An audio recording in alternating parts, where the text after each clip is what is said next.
Congratulations, guys, on the film. I really enjoyed it. And it's so nice to be watching a rom-com on the big screen.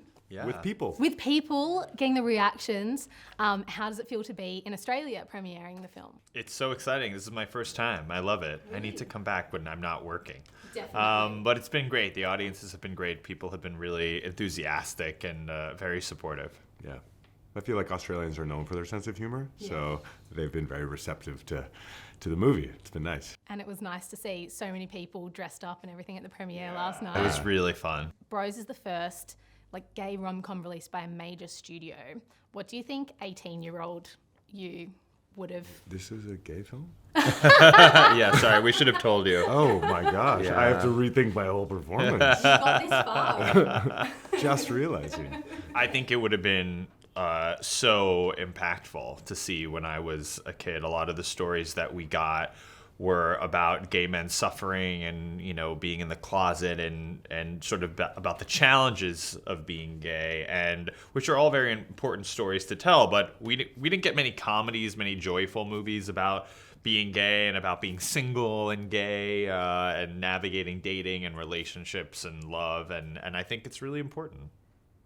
Yeah, I mean, so much of seeing a film kind of says to the world, like, this is normal, this is okay, this is cool. And, you know, I think about, like, my mom and dad going on a date night and maybe taking in bros and, like, what that would mean for them and how maybe faster they could have come to understand their gay son. Yeah, definitely. And it's great that, there are so many more films and TV shows and things, but to have it on the big screen is pretty amazing. It's cool, yeah. Luke, you're a bit of a rom-com expert. I guess so. Yeah.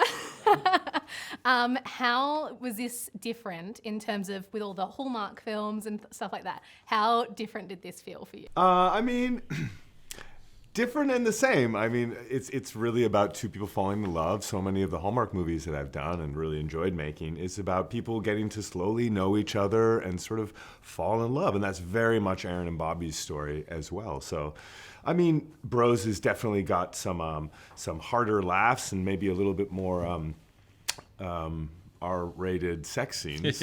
But at the core of it, it's really just about watching people fall in love. Did you watch any of them and you were like, this is our leading man?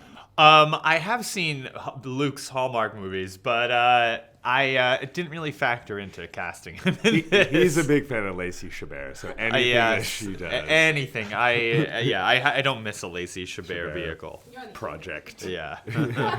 And did any of that go into consideration when you were writing the Hall Heart? No, that's what's really strange is that all of that was written before Luke got cast in the movie. I actually have watched Hallmark movies and a lot of those cable Christmas movies, and I enjoy them. But, you know, there's also like a lot of stuff to spoof in them. But I always say you can't spoof anything unless you're secretly watching it and enjoying it, because how would you know how to spoof it? So, you know, it's just another thing to have fun with in pop culture. Speaking of the sex scenes, was there any improv involved in that? I love the foot thing, got me, that killed me. That was improvised, That was, I think. yeah, that's right. We had a bunch of things listed that we were going to try. Some worked, some did. And then once we got in there, we kind of just played around and felt it out. You know, you can feel what's feeling funny. And it was actually, all things considered, it wasn't uncomfortable. Yeah, no, Yeah. it's actually really funny, you know. So the bedroom is like over here on the set, and they have the camera set up, and the video village, which is where the director and the producers and all the other people are watching. Mm-hmm. And we're just kind of playing around, and they just kept the cameras rolling. And if something was working, you could kind of hear chuckles in the room next door. So you're like, oh, keep doing that, because you could hear the actual laughter through the wall. They also kept telling us it was a closed set. You know, that they weren't going to let anyone on the set because we were filming sex scenes, and there've never been more people on the set. Totally. I mean, there were like my cousins were there. There were just like a ton of people. Your rabbi showed up at one point. Yes, he blessed us. Yes, he blessed the foot sucking scene. Well, that's the only way you can let it get through. Exactly. Yeah, it's very spiritual. I also think it's funny when it's a closed set. It's like, ultimately, this movie is going to go out to millions of people. That's true, so right? Why close the set? Why close it? Yeah. That's true. Yeah, open up the relationship and the scene. And the set. Which I guess is what happened with like the foursome scenes. And there were lots of funny dating scenes and things. Did you grab inspiration from yourself or friends, like dating stories? Sure. I mean, I have a ton of them. My friends have tons of them. You know, I have a lot of single gay friends, and we pulled inspiration from everywhere. I mean, there were too many things to pull from in real life. So we chose the best ones, or the ones that felt the most honest and the funniest. Was there anything left on the cutting room floor that you're like, oh, I wish that got in? A lot. Always, yeah. Yeah. But that's part of the fun of movie making, you know? There were so many amazing cameos, and you know, you're referencing Glee, and there's a Glee star, Queer Eye, and there's an OG Queer Eye for the Straight Guy star.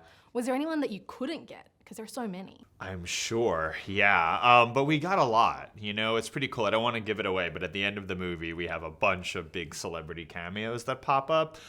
They're the only straight people that are in the movie. But they were great. It was such an honor to have them. We did actually, there was a moment when Liam Hemsworth. Oh, that's right. Liam Hemsworth wanted to do a cameo in the movie, and he was supposed to, and we had a whole Zoom meeting with him, and he was lovely and charming and funny, but then COVID hit again, and he couldn't travel from Australia just to do one scene in Bros, unfortunately, but that would have been fun. Australia, you kept Liam from being in Bros. I know. Oh, that's so rude. Maybe So Bros sorry. too. Yeah. What was his? Was he going to be himself? In the movie, Luke and I go see a movie called The Treasure Inside, which is it's a fictional movie about, you know, two closeted frontiersmen during the California Gold Rush of 1812, sort of indicative of the many movies about tragic closeted men that we get in Hollywood, where straight actors play them. Brokeback and a million other ones.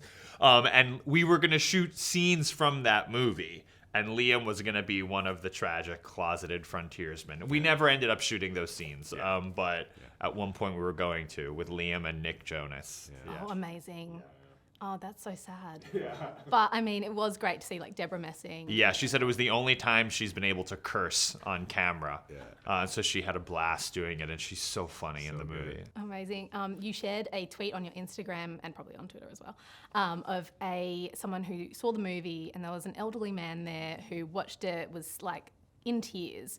How does that feel for you guys, knowing that kind of reaction is happening? It's really powerful. You know, it's humbling, and it's very profound, really. I mean, it's you don't often get to make things that inspire that type of reaction, especially a comedy.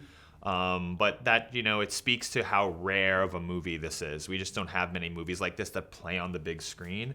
And it's very powerful. I mean, it's really moving to hear those stories. Yeah, without sounding too highfalutin, it's kind of exactly what you hope happens when you make a movie, that it does touch somebody.